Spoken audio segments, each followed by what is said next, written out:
Good morning. Good morning. Welcome to Community Unitarian Universalist Church here in Plano, Texas. My name is Reverend Dr. Aija Duelm. I am the minister here in this congregation. My pronouns are she, her, and hers. And I welcome you here this morning, whether you're here in person or joining us online. We gather here for many different reasons. We come here to search for answers. We come here to look for community and support. We come here to learn, to grow. And we all come bringing with us our past experiences, our past joys, successes, and our past struggles. And these stories that we bring make us rich in our histories, in our perspectives, because we don't come here as a blank page. We've been shaped by these events that we have encountered in our lives. We have been growing through them. We have learned through them, hopefully. We have shared them, and some experiences we may not have shared broadly and widely, but that we still carry them with us. And today, we will look at our history.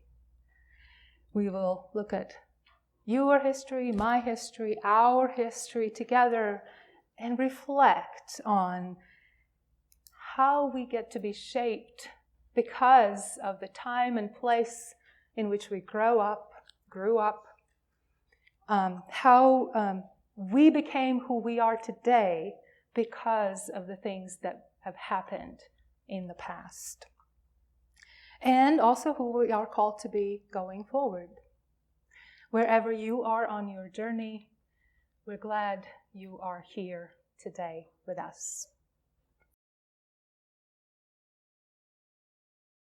For our call to worship, today we have words by Pat Uribe-Lichty, Different Yet United. We come from many places, along different paths, bringing different truths. We come with different histories and different realities. And yet, we come together as one people with faith that we can use our differences to heal ourselves and each other, to bring wholeness to a fractured world. We come seeking to find community, to find acceptance of who we are. In this place, we may find others who are much like us and others who are much different. May our time together reminds us that we are a people taught by different stories with many voices, but always one people, working for a world where love creates justice and justice gives birth to peace. Come, let us worship together.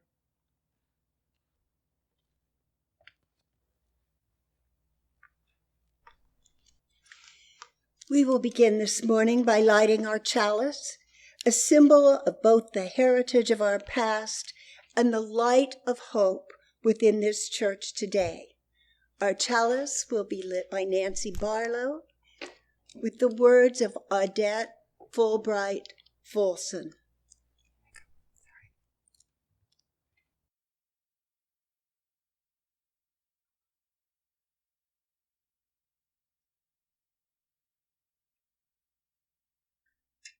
This light we kindle is set in the lamp of our history. We inherit this free faith from the brave and the gentle, fierce and outspoken hearts and minds that have come before us. Let us be worthy inheritors of this faith, and through our good works, pass it boldly to a new generation.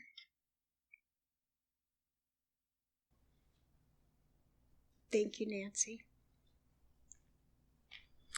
A covenant is the promise we make with one another about the way we will walk together as a community, a congregation.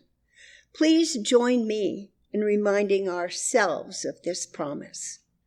Love is the spirit of this church, and service is its law. This is our great covenant, to dwell together in peace, to seek the truth in freedom, and to help one another.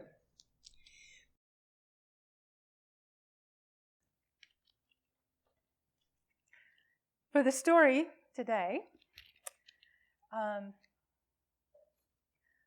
will invite you to join me in time of make-believe. I remember some TV show some time ago did that a lot, so we're going to pretend we're going to have it here. I think my mic needs to be slightly up so everybody can hear me better. Do we have anyone here? Thank you. Do we have anyone here who's a baseball fan? Likes to watch it, likes to... Yes, you have a team? All right, you have it. Perfect. Okay. Sorry to you guys. This game might be a little bit painful to you to hear. So here is what the make-believe is about. We will imagine that I just received a statement, a copy of statement that came from our governor, and it will be released tomorrow. And it is quite surprising. You may not want to believe what it says. And here it is. Hear ye, all citizens of Texas. Effective immediately, you're hereby notified that baseball is now illegal within our borders. From today onward, it is absolutely forbidden to watch baseball, play baseball, or go to a baseball game. You can't even stand in your backyard with a ball and a bat. If you must, buy a frisbee or kick around a soccer ball. Don't ask why. We have reasons and we mean it. No matter how old you are or which team you used to root for, you will be in huge trouble or go to jail for a long time if you watch or play baseball in the state of Texas starting today, meaning tomorrow. So, baseball is going to be illegal. What are each of us going to do? So let's pretend. What would you do? Move to LA. Move to another place where it's still legal. Okay. Organize baseball games in every local park. And see whether they really mean it, right? See what happens. Yes. Do it in spite of the law and see whether they actually mean it, whether it will happen. Play more pickleball. Okay.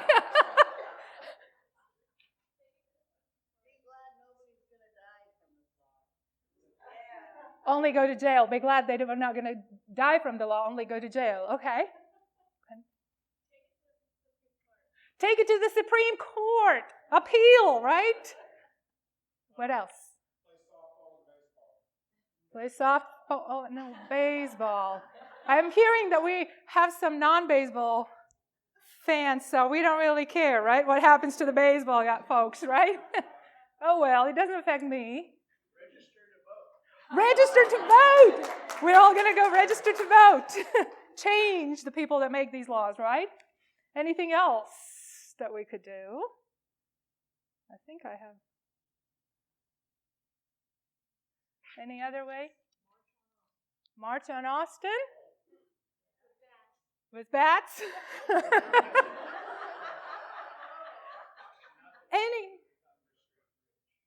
Not on that bridge. Okay. Anyone would still watch the game in secret with people they trust? Maybe? Watch the Japanese. Well, they didn't specify which baseball teams we're not allowed to watch, so it can be interpreted in so many broad ways, right? So, yes, these are the many ways that we can respond. And maybe even the threat of prison is not that scary. In Texas, it kind of is. Okay. They tend to be serious when they threaten prison here, right? This may sound like a funny example to talk about, but there are countries and places where doing simple everyday things are forbidden even today. And a lot of time these forbidden things have to do with speaking one's mind, practicing your own religion. Imagine that you woke up tomorrow and found out that it was against the law to be a Unitarian Universalist or talk about Unitarian Universalist beliefs. That is a pickle that some of our ancestors actually did face. Right? Talk louder if that's the case.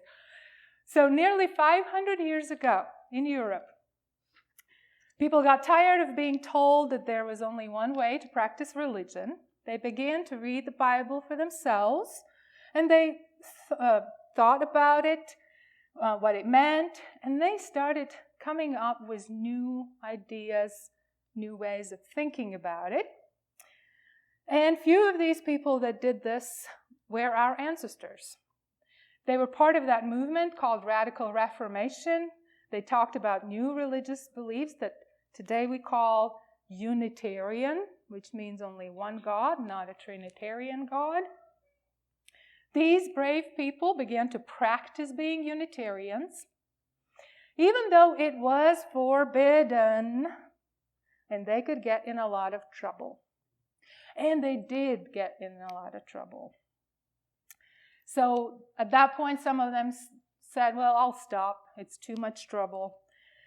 But some of them said, it is so important, I will continue. Some continued to be Unitarian in secret with people that they trusted. And some said, I'm just all out there. Some left the places that were the most dangerous and moved to a little less dangerous areas, and still continued to be Unitarian.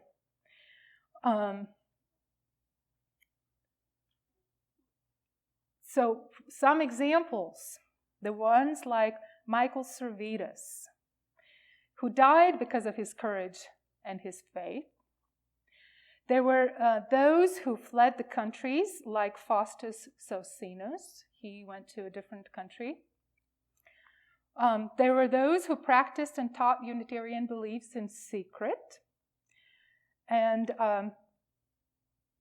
this is how our Unitarian faith survived to this day. Because there were these people that took the risks, figured out a way to continue to practice what was very important to them. Well, you'll be happy to know that it's still safe to play baseball. Even tomorrow, it will still be safe to play and watch baseball. But I'm also happy that, hoping that you're happy to be a UU today. Let's express our gratitude for those who have come before us, built this faith that we have today, so that we can inherit it generation to generation up to us today.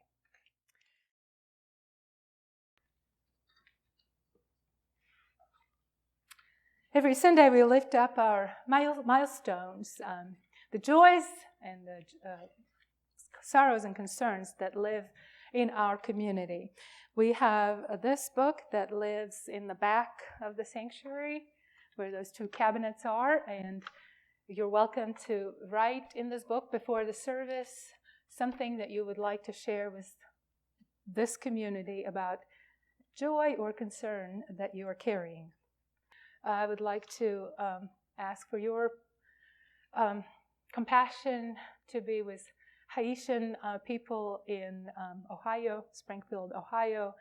They have become a target. This is the example of how much power our words have. That the whole community could become targeted and threatened just because of a few words. It's just very heavy right now.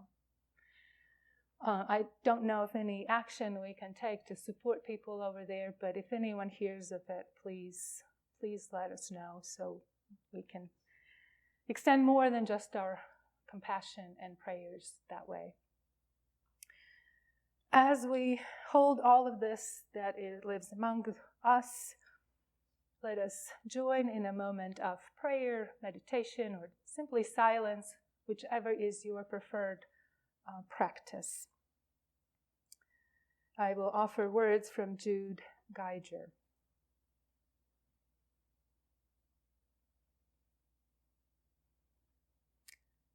Spirit of life, God of many names, source of hope. We come together at the end of another week, some worn down by struggles of health at home or work. May we be a community that makes space for the sharing of joys and sorrows, angers and hopes, with grace and forbearance. Teach us to remember our history. Though we cannot make amends for what has come before, may we learn from those ways never to repeat them in our lives today.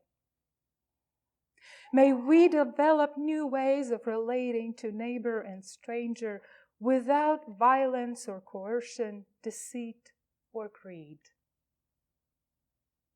In our struggles, we may learn compassion, and in our power, may we learn temperance.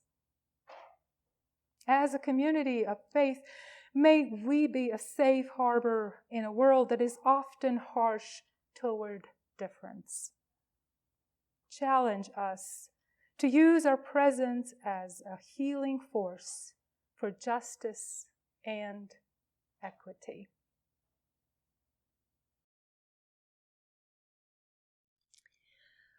This is a reading from the UUA Worship Web, written by Elandria Williams, honoring our ancestors.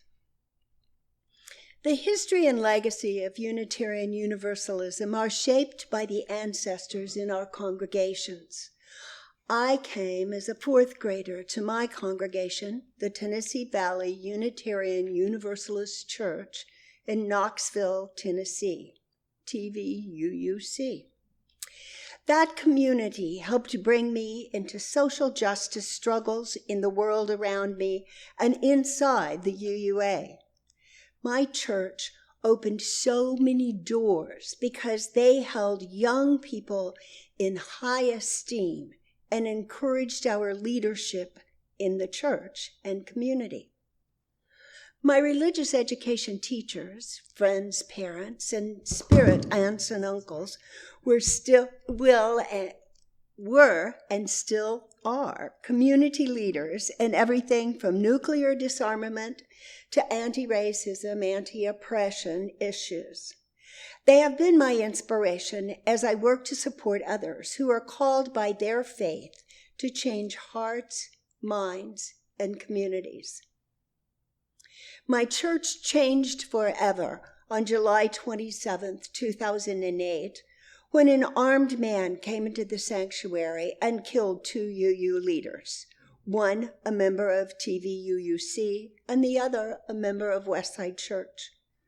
This rocked our church to the core.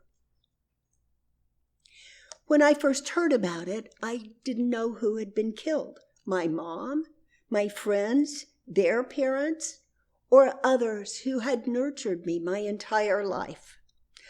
I realized something that day that has stayed with me ever since. No matter what issues I have with other Unitarian Universalists regarding our visions of God's Spirit, justice, race, and age, at the root of everything is community, love, and faith. That day, something larger than our individual beliefs rose up in my mind. I thought of the principles, values, and family that are the connective tissue of our faith community and that held us weeks after the shooting, 6 months later into our 60th anniversary, and still today. We are part of the connective tissue that holds the legacy and future of our faith. We are the children of freedom fighters, visionaries, and radical liberal theologians. Yes, we are. We are the phoenix rising out of the ashes of the McCarthy era and the civil rights, women's, and queer liberation movements. We are the survivors and beneficiaries of youth-led and youth-focused beliefs and programming that encouraged us to be change makers, boundary pushers, and institutionalists at the same time. We are and will be the ministers, religious educators, congregational presidents, organizers, and social change leaders that our faith has led us to be. We wear our faith as tattoos on our body and in our hearts as testament to the blood, tears, dreams, and inspiration of our community ancestors and elders.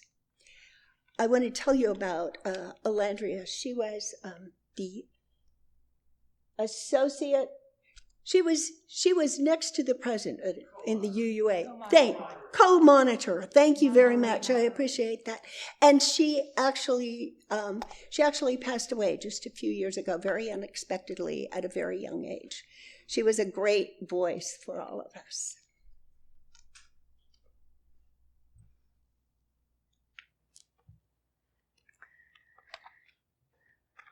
I would like to begin with a story from history. In 1899, Mr. Daniel Christian Limbaugh was invited by Rabbi George Alexander Khoo to come and give a talk on Unitarian religion at Temple Emmanuel here in Dallas.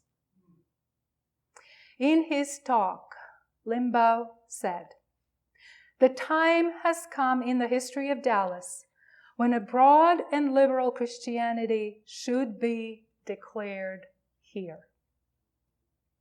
He was invited back several more times to the temple to speak, and during that summer became acquainted with several people who were interested in forming a new church. So by the end of that year, the First Unitarian Church of Dallas was formally organized with 32 members. Limbaugh did not stop with Dallas, but opened up a pastorate in Fort Worth as well, and that was open from 1902 to 05. The church in Dallas continued its work through the Great Depression, and then in 1942, when Reverend Robert Rabel was called to be the minister of this church, the Dallas church began what was to be 22 years of growth of membership, strength, and effectiveness in serving the city. This work meant that more Unitarian churches began popping up in the Metroplex. On April 15, 1948, the Unitarian Church was formed in Fort Worth with their minister, Reverend Richard Khoo. There were fellowships like Denton UU Fellowship and Amarillo Fellowship and in Fellowship in Tyler organized, all in that time in the 50s. And in these days, the churches responded to the development of atomic bomb. They suffered from attacks on communism.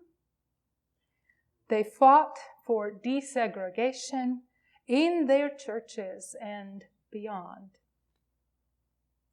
And then during the next decade, it was also the time when Unitarian Universalism was formed,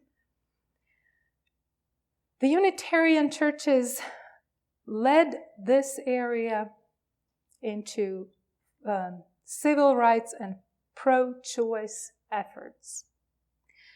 Reverend Dr. Dwight Brown began his ministry at First Dallas on September 8, 1964. He went with others to Selma, Alabama, to show support for civil rights. Then the church became a center of debate and concern during the Vietnam War and the Russian invasion of Czechoslovakia. In 1969, the Women's Alliance at that church, at First Dallas, began to study the issue of abortion, setting the stage for the now well-known Roe v. Wade that made abortion legal then. It was also at a time of cultural changes, and there were more churches formed during this time. We have UU Church of Oak Cliff, Arlington UU Church, and currently what is called Sacred Journey. And then, very shortly thereafter, it was within this context that Community UU Church was born. A poet, Vijaya Balance, has said, "We are the tragedies of the past, the conundrums of the present, and the triumphs of tomorrow." We also can say that we are a combination of the joys, successes, and triumphs of the past and uncertainties of the present and tomorrow. When we look at our biography, our story, do we start with our birth? Can we tell our own story without mentioning the people who gave us birth and the events that led up to it?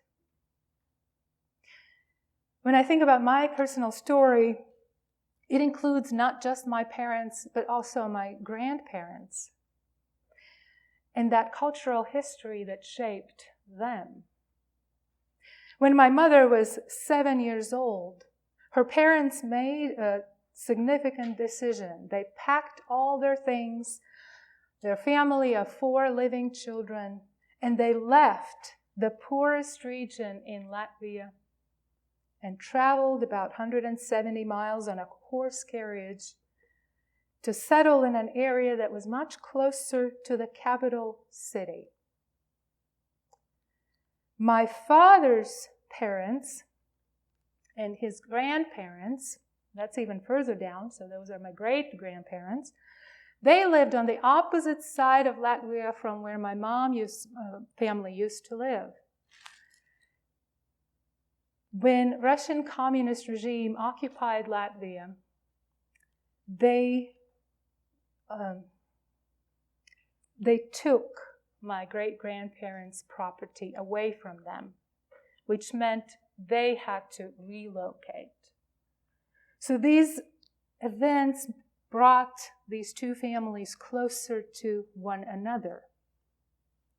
Who I would be, or who I am now, if my parents had not moved closer to one another. My beginnings go further back in time than I can recall, because I know these stories from people who told me about them. I did not live through them. I wasn't even born then yet. We all have stories that we tell over and over about our lives. The story of how we met our spouse, or how we chose our career, the birth of our child or children, of the death of parents or a loved one. Our stories might include the events that were listed in the song that our choir sang earlier. Some of these events shaped us, and we may be telling the stories to reinforce our experience so that we can better understand what happened and who we are because of the events that happened. This is true also for trauma, as well as joys, failures, and successes. We learn from our experience only when we have translated and refined our story. Without putting it into a story form, it is hard to learn.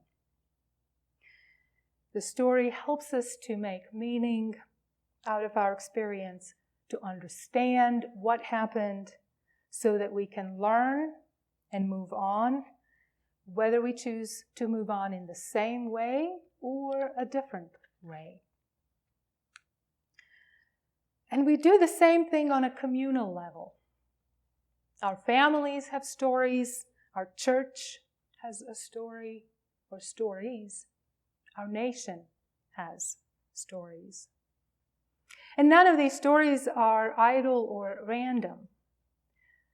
They seek to define the essence of civilization, how life is to be, supposed to be, how people are to act, and what has the most value. So it matters if and how we include the events of the past in this story. And the reason is so that we can learn. Because if we do not learn from history, history is bound to repeat itself. And we often fall into the traps of the past. And yes, our memories often differ. You may have heard people say that when you listen to the siblings telling their childhood stories, you would think they grew up in two different families. And that is because our memories include our emotional responses, our personal experiences and judgments that we carry with us. Each of us can experience the same event slightly differently, and we might remember it slightly differently because of that. But that is also what is so beautiful. None of us has a single story. Our church doesn't have just one single story.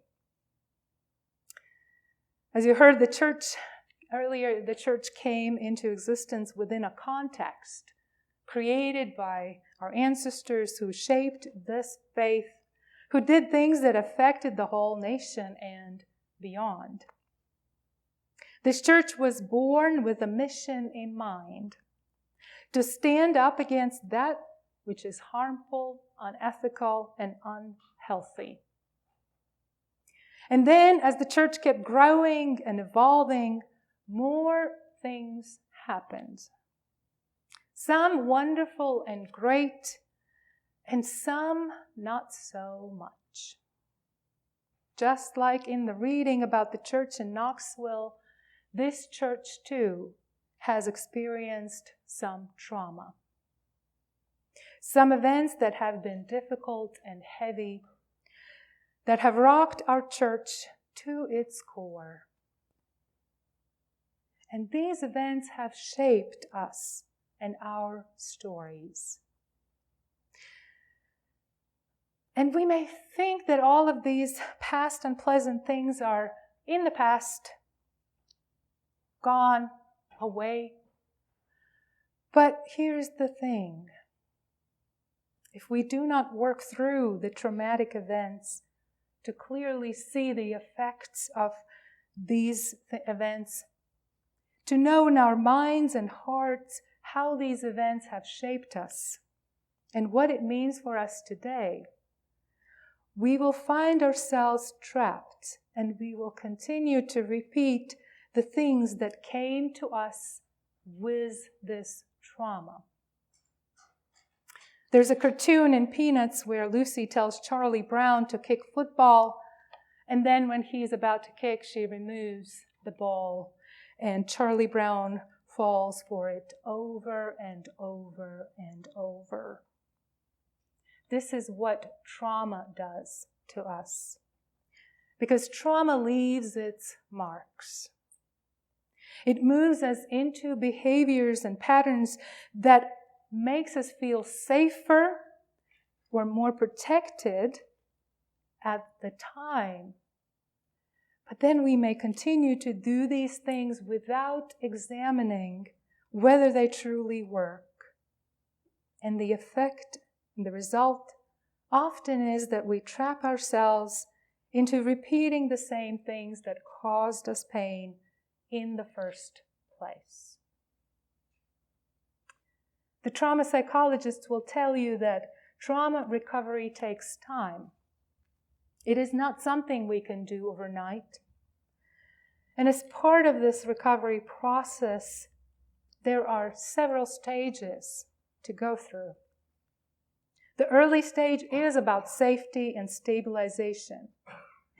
And then comes mourning and remembrance. The last part of recovery involves reconnection and integration. Yes, integration.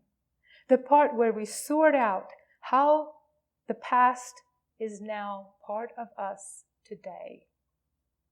How it moves us, how it guides us, how it hinders us at times.